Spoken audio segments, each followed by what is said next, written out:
All right, my guest is already in the studio, and he is the acting publicity secretary of the People's Democratic Party in Abia State and vice chairman of PDP in Abia now, Chief Abraham Ama. Good morning, Chief. Thank you so much for coming on the show. Good morning. My pleasure to be here again. Good morning, Abians. Okay, maybe you just bring us up to speed as to how the party is getting set for the upcoming state congress in Abia State. Are you really prepared for this exercise? The last time you had it, I don't think we had much problem, probably because your party was still in control of affairs in the state. Now, your party is on the sidelines. So tell us, how are you getting set for this Congress? Well, I want to assure you that by the grace of God, since 1999, the PDP has been able to conduct free and fair congresses across state levels in the 36 states and Federal Capital Territory, Abuja, and also national congresses without any problem. And I believe that this time around, we are also going to repeat the same feat. We are a party that believes in the rule of law. We are a party that believes in transparency. We are a party that believes in sticking to our constitution. And by the grace of God, the constitution of the People's Democratic Party is very, very clear on what a Congress is. For us, the Congress of a political party is the gathering of assembly of members, delegates, and leaders of the party to discuss and make decisions on various issues related to parties' operation, policies, and strategies. And then, exactly, it is also the highest decision making of a political party, because those decisions which caucus cannot ordinarily take, those decisions which the state working committee or in the state level or the national working committee cannot ordinarily take, when you go to the Congress of a political party, those decisions can be taken. So it is the highest, it is considered as the highest court of a political party. So in Abia this time around, we are prepared to have these congresses begins from the ward level. The ward level, sometime in the last week of this July, will be taking the ward congresses, and then that will be followed up by the state. It will be followed up by the local government congresses in the second week of August, and then the mother of all of them at this point in time is what will happen on the 31st of August, which is the state congress. I said the mother; it will be the climax, because the tenure of our national officers is still on. So national congress will be coming sometime in 2025. So let us get it straight. The tenure of this present ESCO in the state, the tenure will elapse when? No, the tenure of this present ESCO will elapse sometime on the 10th of around the 10th of August. This year? Yes, this year. Yeah, yes. Okay. So which one are you saying next? The one I'm talking of is the national. National. Yes, the national executive of our party. Yes. Okay. So we have all the machineries are in place, and what we have done at the moment, we have released register, because to be a member of a political party, you must be registered with a political party. We have released register.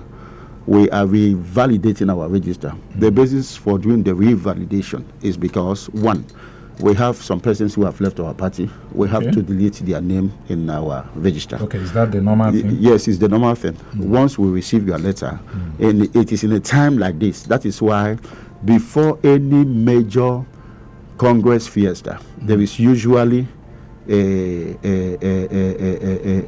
kind of registration update. There's before every major, every 4 years, there is a registration update, and that is what we are doing at the moment at the ward level. We will delete the names of those who are no longer members of our party and update the names of those who want to join our party, because we also have a lot of people who have indicated interest to join our party. We're telling them to hold on until this time.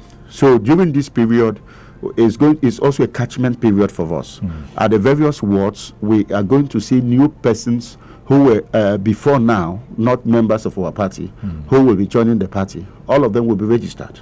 So this registration is like our voters register. Our voters register, even though the election is by electoral college. Electoral college in the sense that it's not everybody in that register who votes. It's not everybody. The constitution specify people who are qualified to vote in the constitution of the party. Some officers in the ward, all the officers in the local government, and of course some officers, all the officers at the state ESCO, the people who are going to vote. And then we also have other non-officers who are going to vote. And these non-officers are the statutory delegates. We'll really get to those people who are the delegates who are supposed to. You know, that issue of delegates during Congress is always a problem. During primary, it's always a problem. You remember what happened even here the last time your party and the people said we are statutory delegates and all that and all that. But let's first of all look at the different structures of your party where this Congress is supposed to hold. Who are those? Tell us those that are qualified to hold this position. For instance, I'm not a member of your party. If I decide to join your party tomorrow, will you give me the waiver to contest for any position, chairman, ward chairmanship position, LGA?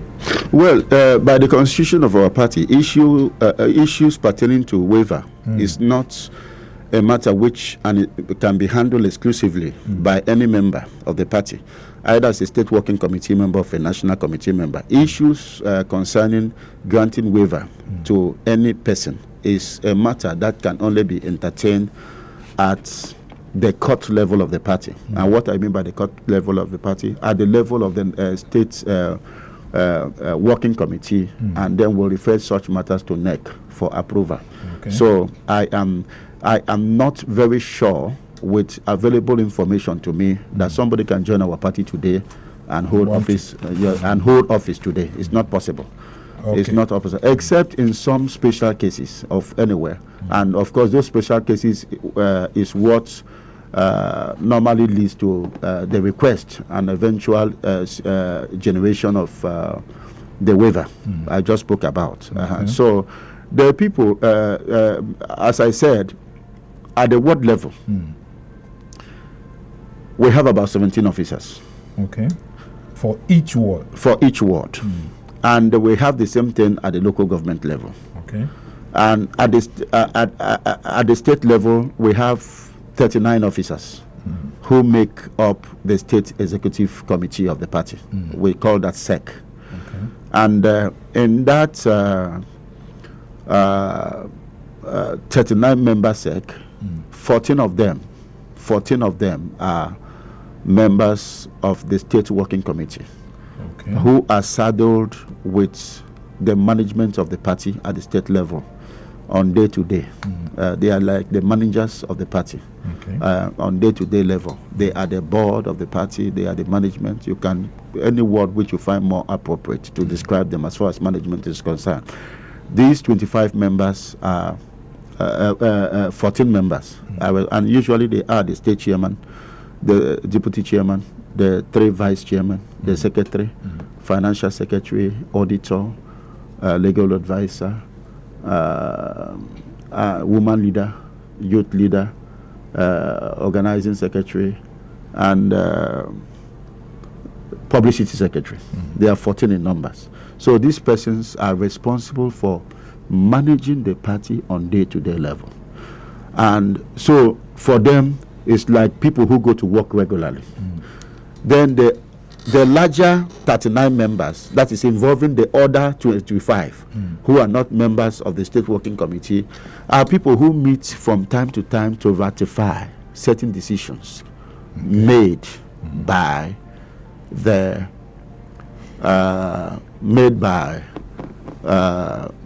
state working committee. That is how the party works. So they do the ratification. We have about the same thing at the national level, where we have what we call NEC, the National Executive Committee of the party, which is That should be the highest. Which is the equivalent of the state executive committee. And then we have the National Working Committee, which is the equivalent of the state working committee at the state level. At that level, the National Working Committee is saddled with the responsibility of running the party on day-to-day basis. Okay, so the NEC now, is that the highest organ decision-making of your party at the national level? Is that? Yes, they are. Okay. Because the last time the NEC meeting, everybody was saying NEC, and all that. Okay, so Chief, let's look at another issue that is plaguing your party, and that is the issue of imposition of candidates. I recall that the last time your party had the caucus, I think they call it major stakeholders, all stakeholders meeting in Omaha, and the former governor, Okezip, has actually said everybody should go to their various wards. You are the one, anybody you present is the person, no more imposition of candidates. These are normal rhetorics. I mean, you hear it every time and then, but once it gets to the time for this election, you see the same people that said there's no more imposition of candidates, they will be the ones imposing candidates. Some youths in your party are crying, said these people they call major stakeholders. In local parlance, they call them the Apatuku and all that. How are you going to deal with this issue of imposition of candidates? And to make sure that these elders of the party, who will always say, this is my person, put him there, how are you going to address this particular issue, Chief? Well, you are talking about, what you are talking about, you see, it's a very delicate issue. And political parties, not only the PDP, continue to see how they can handle that. But as we speak today, we have had series of meetings at the state level and on the directives of the national. What we are doing is we have a robust engagement going on across the various wards in the states and local governments. We have a lot of engagement discussions. Even yesterday, like Abia North we had leaders virtual meeting yesterday. On Sunday, we are going to sit down somewhere again to talk. So it is an opportunity to allow for the contribution of all the critical people, all people who are concerned, who are connected by one way or the other with these development, to make sure that everybody is listened to and that everybody is given an opportunity to make contributions, and that these contributions are given consideration, that as much as we can. As a party, we are almost in a prayer mood in the sense that we want the best for our party.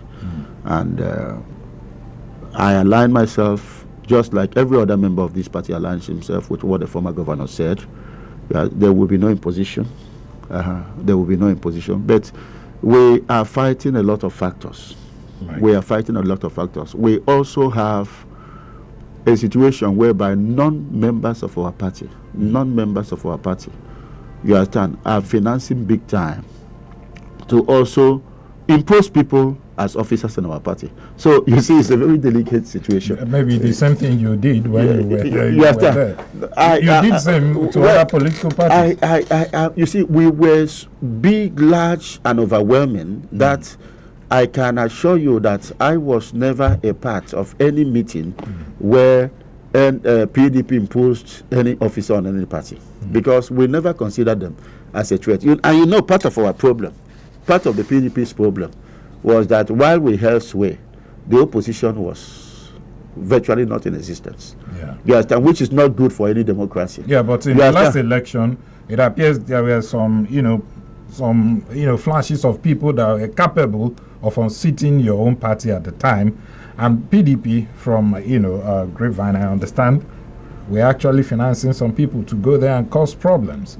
To go where? To go to some political parties at the time to cause problems, so that PDP will always have their way. Well, as a spokesperson of the party, I can assure you, frankly, that those things are not reflected in any of our official documents. So they are very strange to me. Yeah. I'm hearing them here. Well, you may not know, but the real the people you know. the people that were involved know what I'm talking about. Okay, the people I don't know. Okay. As I said, they are not reflected on any of our official documents. That is on the decision of the caucus, the decision of the SEC, decision of the State Working Committee.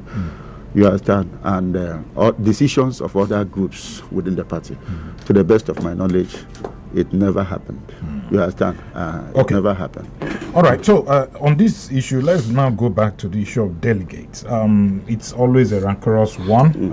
Each time the issue of delegates comes up and all that. So tell us, who are supposed to be delegates in this election, and what makes them delegate?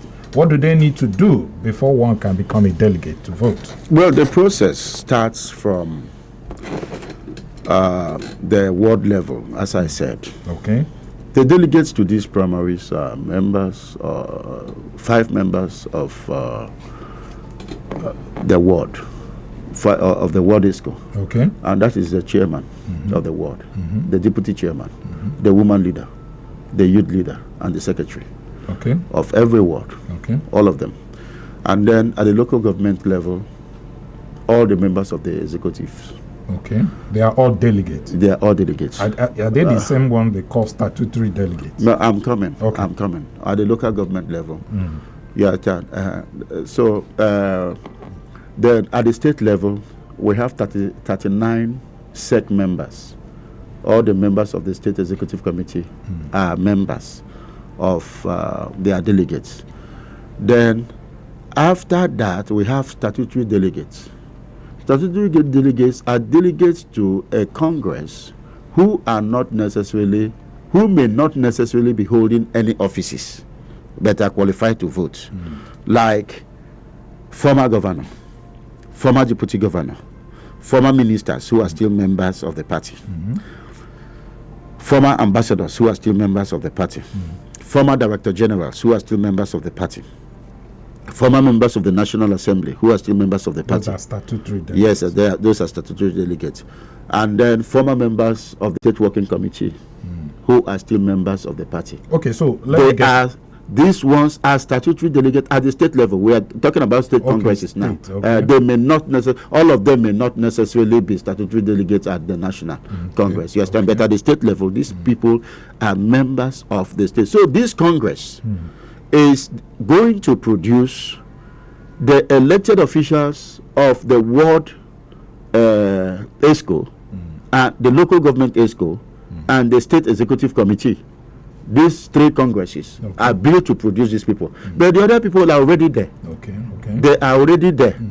You understand? Like myself, whose tenure will have expired by the time the state congress is taking place. You understand? Even though it has been renewed technically, because all the on what do you call it, on interim basis. You understand? Across the states, it has been renewed. So, but assuming I'm not in the ESCO tomorrow, you understand, maybe in 4 years' time I'm not in ESCO, I will still be a delegate. You understand, by virtue of the fact that so those other people are there and we know them. You understand, the party has their records. We know them. We know who they are. So, and because for each time we go for congresses, we go to our hard drive and print out these critical information. And as a party, what we have done over time is to store them in the cloud and other places, so that not even a fire incident will damage such record. You understand? So that we can always produce them. And from time to time, we update them because of death and because of people who have left our party. Like in the last state congress, I was saddled with the responsibility of handling that, because we had people, last state caucus, we had people who are no longer members of our party. So their name is there. So what do? You delete their names because they are no longer there.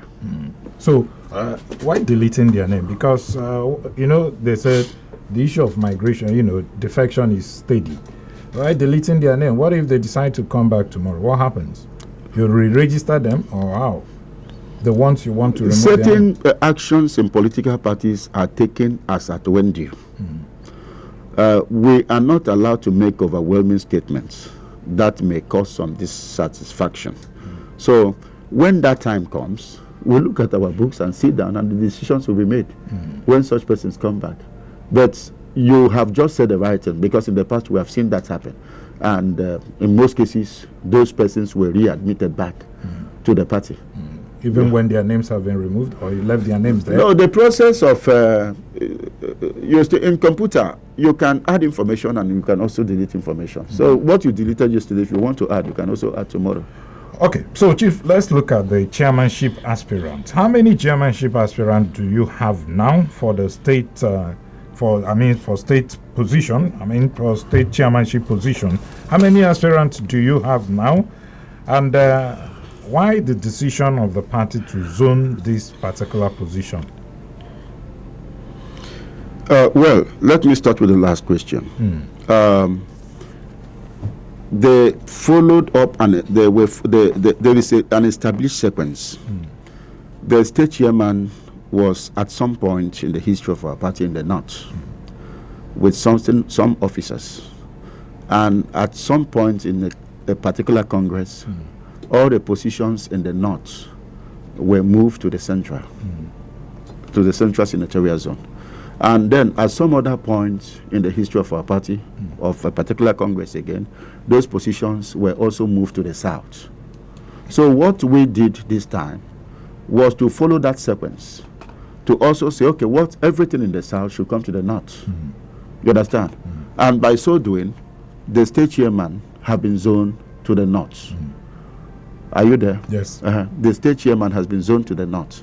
And then with the other question you asked, as I speak now, about 7 persons have indicated interest to run for the office of the state chairman. And they are all highly respected members of our party who at one time or the other have paid their dues. And they are very, very competent to run the party. Each of them has what it takes to run the party effectively without any bias. And that is why we are glad that as a political party that we are not lacking in competencies, we are not lacking in capacity, we are not lacking in integrity, we are not lacking in what it takes to do their work. But as at last night, the records available to the party indicates that out of these 7 persons, 5 persons have bought their form. And the 5 persons are my humble self. Okay, you are an aspirant as well. Yeah, I am a candidate. I'm not an aspirant. So my humble self in political, in party congresses, there are no aspirants. Okay.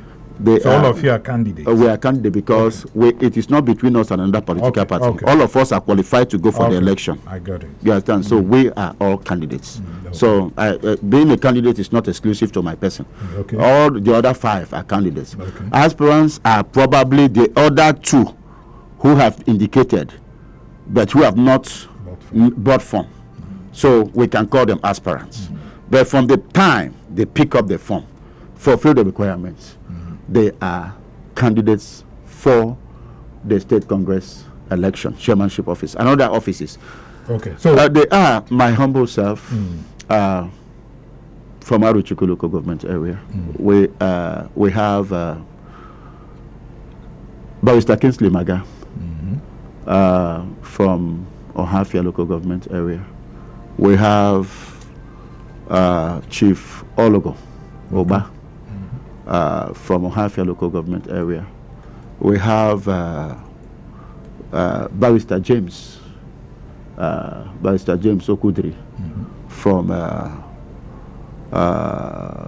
Bende local government area. And we have Pastor Lovin Okoro from Bende local government. So as I speak today, all of them from Abia North, obviously. Oh yes, all of them from Abia North. Abia North. Okay, that's where it's zoned. Yes, that's where it's zoned. Okay, so these people, have they been screened? Or is it maybe you're waiting for the 2 other people to purchase their form before you now go into screening? Or do you screen before you get the form? How? Well, they are all qualified to run for the election. No screening? There will be a screening, but the party has done a preliminary looked at the personalities involved because of the issues, the requirements of law or the constitution. So by those requirements, all of them. So we don't foresee anybody being screened out. Okay. Well, we don't foresee anybody. Maybe, but you foresee people stepping down for the other? Maybe. If anybody wants to step down, that person will step down. Okay, so many people that are listening now that may want to join the party and see what the party have done in the past and all that, and see what is happening in the party across the country, will be wondering, why is it that your party, especially at the national level, NEC, finding it so difficult and condoning the excesses of the FCT minister vis-a-vis what is happening in Rivers State, where you have a sitting governor, he's a PDP governor, and you have an FCT minister who claims to be a PDP member, and up to this moment, you've not been able to rein in on him and probably caution him on what he's doing, the damage he's causing to your party. It appears, are you people scared of him or what, Chief?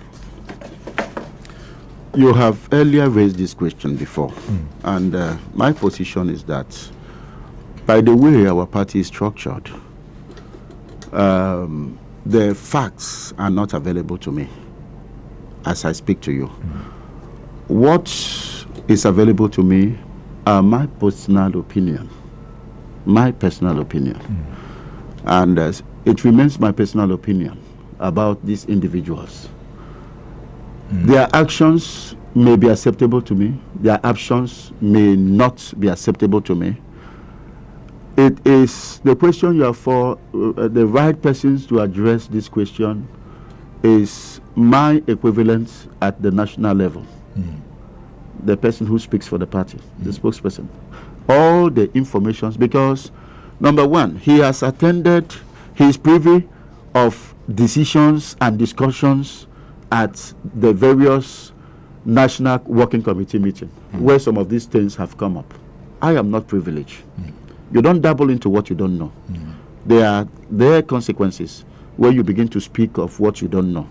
You understand? Before you place a judgment on a matter, it is expected that you will be adequately informed.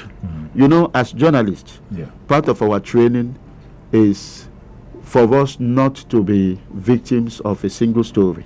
You understand? And I remember Dr. Okoro of University of Lagos, now Professor Okoro, will always tell us that if there are any issue in the society involving the Catholic and maybe another interest group, that even if you have the privilege to speak with the papacy, that you should endeavor to also listen from the other side, even when you know that the papacy definitely may have told you all the truth, but that it is expected of you to listen to the other side.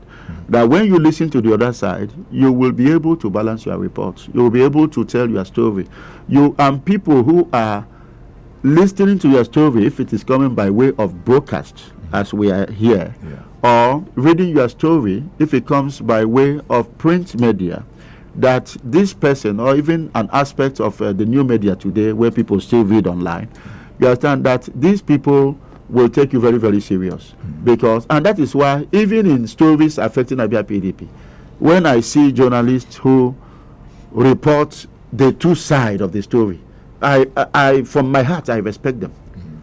You understand? Now, people who just take one narrative and then add their own opinion. You understand? In journalism, at times, journalists go beyond writing the news and add their own opinion, which is not acceptable. You understand? Because if, for instance, in print journalism, if it is an opinion, what you are supposed to do, you tag it. It's a future, it's the opinion. So everything you are talking in that place, somebody knows that it is the opinion of Geneka. That is his own judgment. Okay, so Chief, you are vying for this position of chairman, to become the chairman of PDP in the state. Let's assume, because I know that you are an upright person, and eventually you may likely win this contest and become the chairman. And let's assume you become the chairman of Abia PDP. Of course, automatically you become a member of the NEC, right? Fine. And this matter comes up at the NEC. What will be your position? Well, one thing that goes for me is audacity. I am bold. I am fearless. I can talk truth to power, no matter who is involved. Yeah.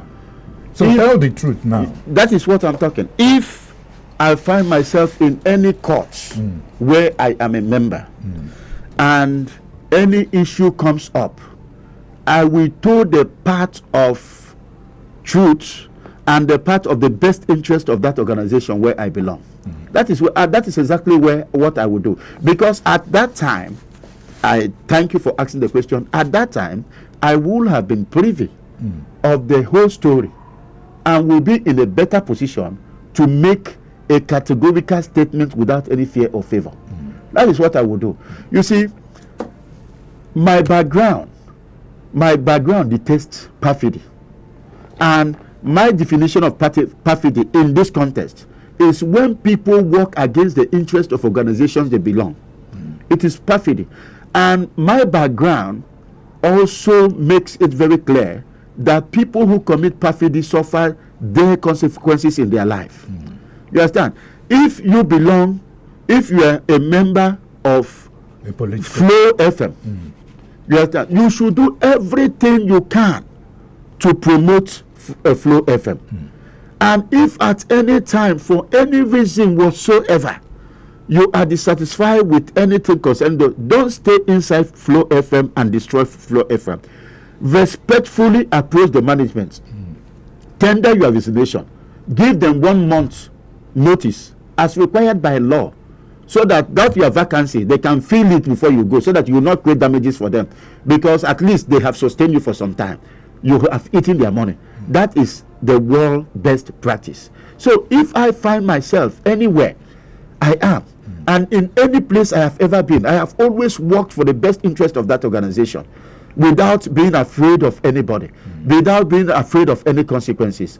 I have always considered the best as far as humanity is concerned. So if I find myself in NEC and the two sides of the stories are available to me, I will not hesitate to speak the truth.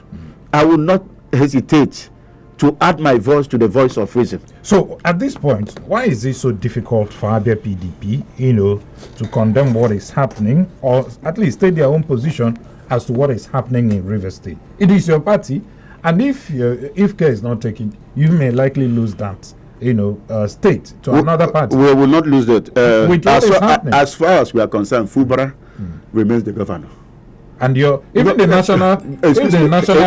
national headquarters, they've not even issued any statement in support of the governor. Excuse me, sir. As far as we are concerned, Fubara remains the governor. And you are talking about the national headquarters. And as far as I'm concerned, I know that there is a communication going on. You understand? In organization, people don't declassify their memo. I don't know whether you understand. Okay. So if any of your officers want to send information to you now, you understand, you must not go to the radio house and publish it. Okay. You understand? The people don't declassify their memo.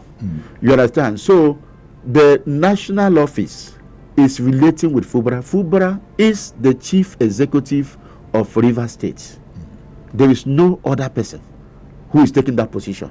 Not even Governor Wike can contest that position in the books of the People's Democratic Party. So he is the leader of your party in Rivers State? He is, of course, by our party's constitution, by the rule of engagement in our party. Are you giving him all the privileges as the leader of your party? Of course, of course. That is why, listen, this one, because I know I can comment, that was why when the officers of extension, that is the tenure of officers were extended across board, and that of Rivers, instead of being extended, that some persons were brought in to manage. That was why there was an opera, and that opera was not an external opera. It was an opera within the party to say you cannot do this to Rivers State. You understand? What is good for the goose is good for the gander. That having given this privilege to Abia, having given this privilege to Imo, to Ebonyi and the rest of them, that you must give the same privilege to, and that has happened. And the PDP Governors Forum have also issued a statement, and they are part of our leadership structure. In their statement, what did they say? What they said was that Fubara remains, Governor Fubara remains the chief executive of Rivers State, and that they will continue to give him all the support. You understand? And yesterday or 2 days ago, the Southern Governors Forum met. In their meeting, they took the same decision. And in that Southern Governors meeting, it was the PDP governors in the Southern Governors meeting who presented the agenda there. You understand? Who prompted the matter for it to get a larger scope of endorsement. A larger scope of endorsement.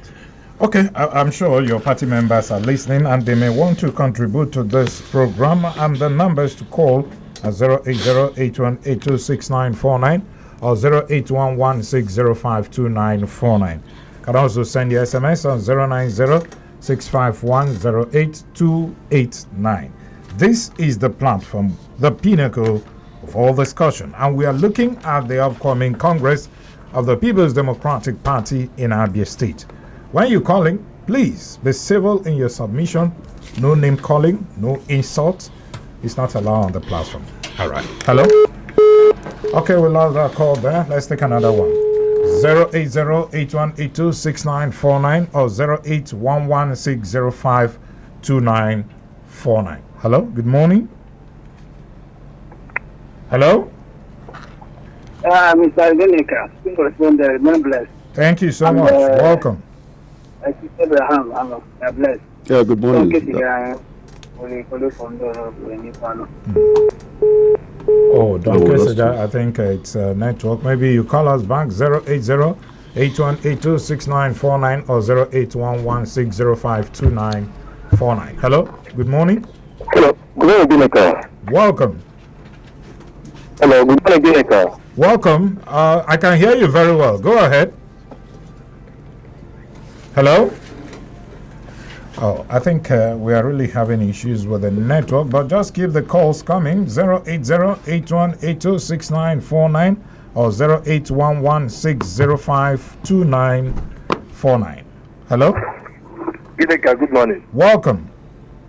Good morning, Chief Abraham. Good morning, sir. How are you today? Are you? We are good. Go ahead. Okay. Who say man know this name? I'm calling from Mumbai. Okay. Mr. Ama, I want to thank you for the opportunity to vie as the chairman of Abia State PDP. You have the prerogative to that because according to what I heard, they say that your party has done it to Abia North. So by the grace of God, you are qualified to contest for that position. But in as much as we are saying this, I know that some people that in one way or the other, which you might have come across their land when in the party before they lost to the seat of power, please, is a candid advice. I want you to make peace with them. Please. I know you are more qualified to be the chairman because you have stood for the party all this while, even when PDP lost the seat of power, when others that are contesting with you now have remained silent, they were not we are seen anywhere to defend the PDP or defend the party or stand for the party. So all I'm saying is, I know that in one way or the other, you might have hurt people or you might have offended people in the party. All we are doing is for you people to make sure that you come up with a formidable force to challenge the government that took over from you people, because they're not doing what it is. The needful is all about. Thank you. So I pray that you will make peace with them. Then finally, the issue of Oh, I think the network there cut you off. Welcome back. If you can call back, 080-8182-6949 or 08116052949. Hello? Good morning, Mr. Genika. Welcome. Mr. Chijoke is my name. Okay, welcome, Chijoke. Go ahead. Thank you, sir. I want to welcome PDP, and also I am praying for PDP in Abia. I want them to be strong. I want them to be very, very strong. Because one thing that makes me always laugh is because they said they have realized their mistake. They have realized that they could not use the power they have for 24 years in Abia. I am happy that they are not now apologizing to Abians. So that's why I am praying for them to be strong, because this journey is a very long journey, a long journey of 8 years. Because I know that the mandate Abians have given to Governor Alex Otti is going to stay for 8 years. Okay. Then, after 8 years, Abians will judge Governor Alex Otti to know how he managed the mandate of Abians. Hold on, for 8 Chijioke. years. Yeah, you don't mislead people. The mandate given to Governor Alex Otti is 4 years. After Yes, 4 it's 4 years, years. after Yes, 4 years, he can another- come back. yes, we will have and, another second tenure. seek re-election. So after then, they will now Abians will now judge Governor Alex Otti. But for PDP, I am praying for them to be more strong, Okay. to be the strong opposition with others. Because All right, thank for you. them, what? Okay, thank you, Mr. Thank you so much, Chijioke, for your contribution. There's 080-8182-6949 or 0811-605-2949. Let's take another call now. Hello, good morning. Hello, Jeneka, good morning. Welcome. My name is Emenike from Isukwata. Welcome, Emenike. Go ahead. It is funny to hear PDP say that they are transparent. We all are alive. We know the truth. That from the national to the local government, they have never been transparent. That is why when they do local government elections, chairmanship elections, they get 100%. Are you telling me that it is transparency? It's just funny. Let them go and see. Let them start from the beginning. They have to start from the scratch to build PDP. If they want to be relevant with in Abia. There's no transparency from the top to down. We all know that. That is why they failed Okay. this last election. We get the same vote. Thank you. Okay. All right. Thank you so much. Your comment, but let's take some comment from our Facebook page. This one is coming from Ezekiel Elvis. He said, looking at how events unfold during the administration of Abia PDP, I believe well-meaning Abians will find it very difficult to pitch tent. Work with them in future election. Let's keep our fingers crossed and see what the future holds. God bless us all. Thank you, Ezekiel Elvis. Ovuna Dickland said, you're commenting from Ebonyi State and you're watching us live. He said, with the crisis in some states like River State, Ebonyi State, and other states, do you believe that the Congress will be a successful one? Okay, thank you so much. Okay, Wanchuku, okay, I think I just, okay. This one is coming from Wisdom Ikechukwu Korochukwu. He said, PDP destroyed itself because when it was time to microzone that presidential ticket to Southeast, all the members of the PDP were silent on it. That makes honest people of Nigeria and Heavenly Host worked against PDP because PDP betrayed its rule of zoning system during 2023 general election. Well, Chief, you can react to some of these issues raised. Well, I want to thank Mr. Chijioke. I think he's qualified to be a diplomat. He's a diplomat. I love the choice of his words, and you have already corrected him. The mandate by the Constitution, we believe in the rule of law, and anything which is against the rule of law is an aberration. It's a misnomer and should not be acceptable. And as far as we are concerned, mandates are renewed after every 4 years. And it cannot be said to have been renewed when it has not been renewed. And the opinion of one man cannot in any way. And then for Mr. Emenike, when we talk on issues like this, we must always do a comparative analysis. I would have loved if you have told us any political party in Abia today or even in Nigeria that has a better records of internal democracy than PDP. I have had people, even sitting governors, saying that I gave so and so person nomination. In PDP, nobody gives anybody nomination. Nomination is being given by the political party. So is it on paper or the real thing? No, in PDP, no individual can come out and say I gave this nomination. You understand? Okay, so it's not about coming out to say it. You see, the diplomacy we engage in what we do. Okay. You understand? Individual, a party in PDP, the party remains the party.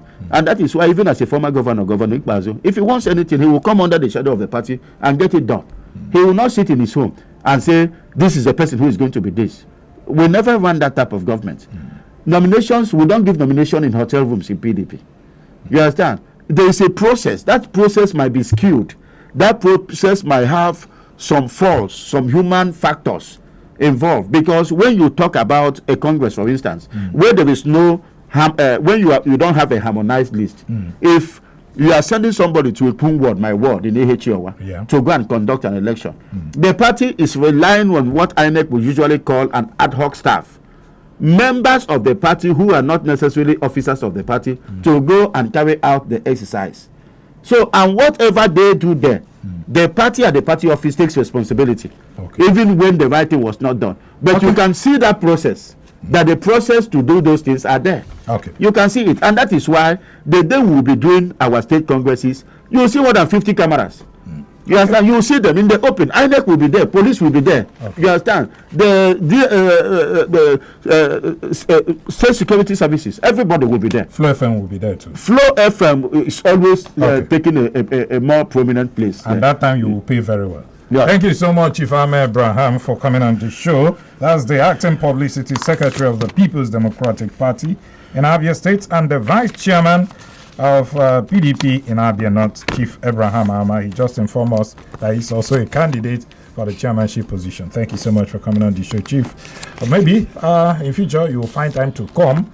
Then you visit our marketing department. Then we'll look at your candidacy and you tell your people what you have for them. Thank you for coming on the show, Chief. My pleasure. All right. So all of you who called in, thank you so much. May God bless you. My name is Guinea Khan Aloha. I'll see you again. Good morning.